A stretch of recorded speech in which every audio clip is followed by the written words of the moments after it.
नमस्कार, मी सीमा. किराच्या यूट्यूब चॅनलवर आपणा सर्वांचं स्वागत. डॉक्टर सुधाकर बाबाजी ठाकूर यांनी लिहिलेल्या आणि अनुबंध प्रकाशन पुणे यांनी प्रकाशित केलेल्या निळ्या नभाचे गाणी या पुस्तकातील लेखांचे अभिवाचन आपण ऐकत आहात.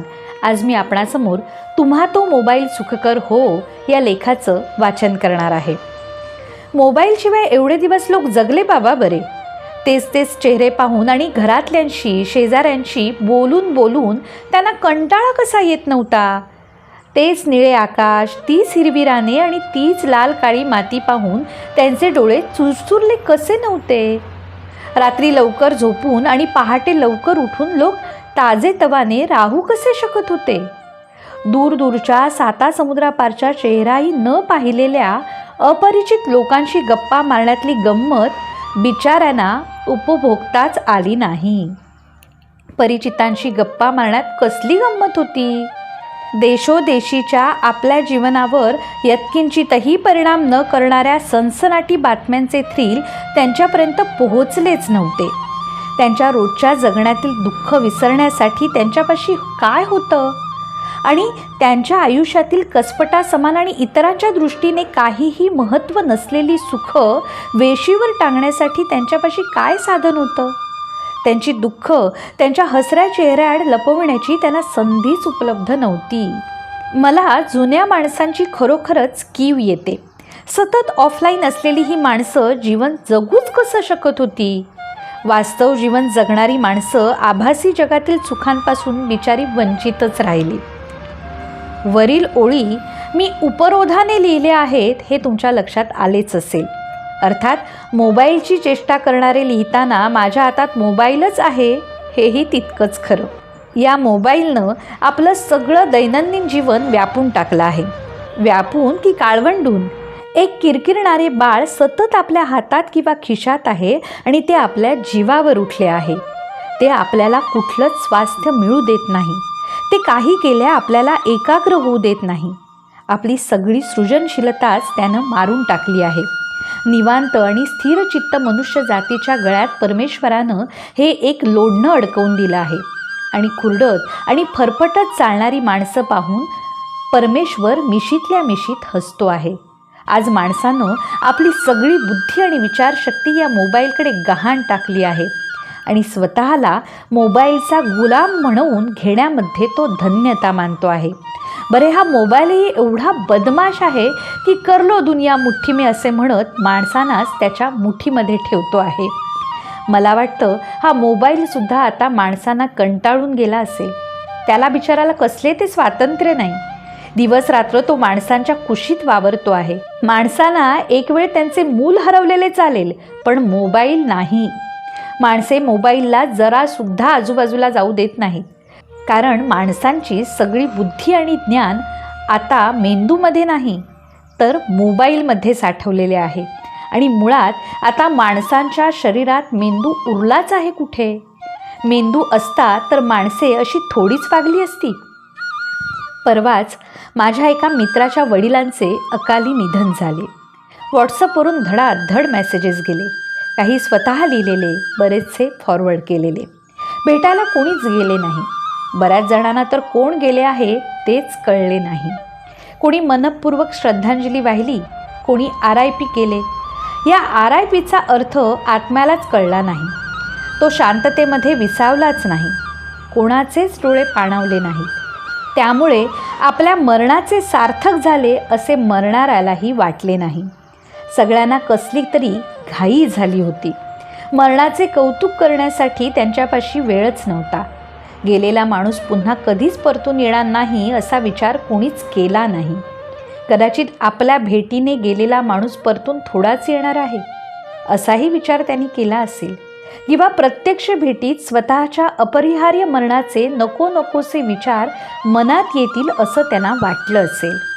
कोणीच भेटायला न आल्यामुळे त्याचेही अश्रू वाहिले नाहीत. श्रद्धांजलीचे मेसेज वाचून त्याला कुणाच्या सांत्वनाची गरजच उरली नाही. भेटायला कोणीच न गेल्यामुळे त्यालाही वाटले आपल्या घरचे कोणी गेलेच नाही. आपण सगळे आता व्हॉट्सअप युनिव्हर्सिटीचे विद्यार्थी झालो आहोत. कुठली तरी पोस्ट कुठेतरी फॉरवर्ड केल्याशिवाय आपल्याला चैन पडत नाही. यामध्ये आपणाला कुठले कृतक समाधान मिळते कुणास ठाऊक. यातील बऱ्याचशा पोस्ट तर न वाचलेल्याच असतात. त्यामुळे आपली स्वतः काही लिहिण्याची सृजनशीलताच नष्ट झाली आहे. या पोस्ट कोणी कधीच वाचत नाही हे आपल्या लक्षात कसे येत नाही. बरेचसे व्हॉट्सअप ग्रुप तर आता वाढदिवसाच्या आणि श्रद्धांजलीच्या पोस्ट टाकण्यापुरतेच उरले आहेत. यापैकी बरेचसे मेसेज फॉरवर्डेड असतात. लोक इकडचा मेसेज उचलून तिकडे टाकतात. वाढदिवसाचे मी एक वेळ समजू शकतो, परंतु श्रद्धांजलीचं काय? श्रद्धांजलीचे मेसेज न वाचता फॉरवर्ड करण्या एवढे निर्लज्ज आणि निर्ढावलेले आपण केव्हापासून झालो आहोत? आपल्या संवेदना एवढ्या बोथट झाल्याच कशा? आपली त्वचा एवढी निबर झाली कशी? या मेसेजेसची औपचारिकता एवढी टोकाला गेली आहे की त्यामध्ये मेसेज न टाकणारा माझ्यासारखा एखादा माणूस मूर्ख आणि कोरडा ठरतो. लोक जणू काही पहिल्या मेसेजची वाट बघत असतात. माकडवाल्याने त्याच्या डोक्यावरची टोपी काढून फेकल्यानंतर बाकीची माकडं जशी धडाधड टोप्या फेकतात तशा पद्धतीने लोक मेसेज टाकतात. प्रत्यक्ष भेटून यावं, अभिष्ट चिंतन करावं, सांत्वन करावं असं कुणालाही वाटत नाही. ही वेळ आपल्यावर येणारच नाही, आपल्या घरचं कोणी मरणारच नाही असाच विचार सगळ्यांनी केलेला असतो. एक गोष्ट प्रकर्षानं माझ्या लक्षात आली आहे. तुमच्यात ती आली आहे का? एकमेकांच्या गळ्यात गळा घालून आणि एकमेकांना मिठी मारून त्यांचे फोटो समाज माध्यमांवर प्रदर्शित करणारी अनेक जोडपी तुम्ही पाहिली असतील. या जोडप्यांमध्ये थोडासा बेबनाव असतो असा मला आपला उगीचच संशय आहे. या जोडप्यांच्या मनामध्ये न्यूनगंड असावा आणि त्यांच्यामधील हा बेबनाव इतरांना कळलेला असावा अशी त्यांच्या मनामध्ये भीती असावी. खरं म्हणजे स्वतःशी, एकमेकांशी आणि लोकांशीही त्यांनी केलेली ही प्रतारणाच असावी. लोक लेखाचे फार शहाणे असतात. ते या फोटोमधून योग्य तो अर्थ घेतात. आपला घरगुती मामला चव्हाट्यावर आणण्याचा आणि हात दाखवून अवलक्षण करून घेण्याचा हा एक प्रकार असतो.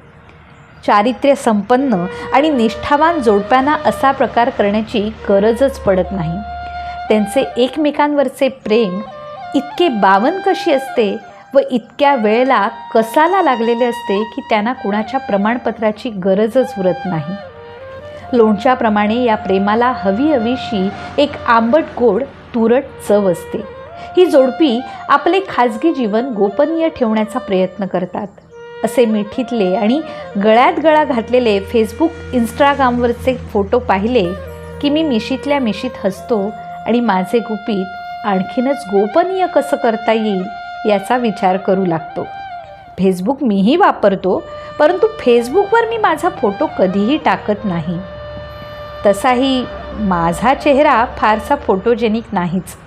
माझा फोटो टाकण्या एवढे मला माझे कर्तृत्वही दिसत नाही.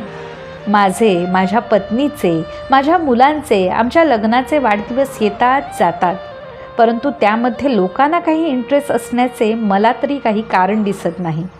इतर अनेकांचे फोटो मी फेसबुकवर पाहतो, त्यांना आलेल्या शेकडो प्रतिक्रियाही पाहतो. तरीही असं काही करावं असं मला वाटत नाही. त्यापेक्षा मी माझी एखादी छोटीशी कविता पोस्ट करतो आणि प्रतिक्रियांची वाट पाहत बसतो. 2-4च परंतु अपरिचितांच्या प्रतिक्रिया येतात. त्याने मी भरून पावतो, कारण या प्रतिक्रिया अपरिचितांच्या असतात. थोडा मी हुरळून जातो आणि थोडा फुशारूनही, कारण ते माझे स्वतःचे कर्तृत्व असते. या कवितेच्या निर्मितीमध्ये मी माझा आत्मा ओतलेला असतो. त्यामुळे या प्रतिक्रियांचा हक्कदार मी असतोच, नाही का? या लेखाचा शेवट माझ्या एका कवितेने करतो. संभाषण झाले स्वस्त, संभाषण झाले स्वस्त, दर्शन महाग झाले, ही भ्रमणध्वनीची कृपा जवळचे परके झाले. वर्षभराचे संपर्क दिवसभरावर आले, शब्दांमध्ये ना ओलावा हे प्रेमाला भरते आले. हातामध्ये ना हात, हातामध्ये ना हात, ना मिठीत कोणी आले, ना अश्रुत भिजती पाठी हे सुकून डोळे गेले. ना पत्रांमधली भाषा, ना शब्द जाहले ओले, ना महिनोन महिने ती वाट, ना आले कोणी गेले. घडवंचीवर किती ती भांडी, ना भरले कोणी पेले, डब्यातून सडले धान्य जे तसेच होते पडले. भ्रमणध्वनीवरुनी कळले कोणी कालच होते मेले, भ्रमणध्वनीवरुनी घातले आम्ही हे किती रडाया मोले. संपर्कामधुनी संपर्क, संपर्कामधुनी संपर्क हे नव्या युगाचे चेले, लखलाभतया ना हो हे विज्ञानाचे फेरे. सांत्वन महाग झाले, सांत्वन महाग झाले, नि फुकट जाहले सल्ले, घराघरातून आता बेटे, जग संपूर्ण मुठीत हे आले, जग संपूर्ण मुठीत हे आले. धन्यवाद.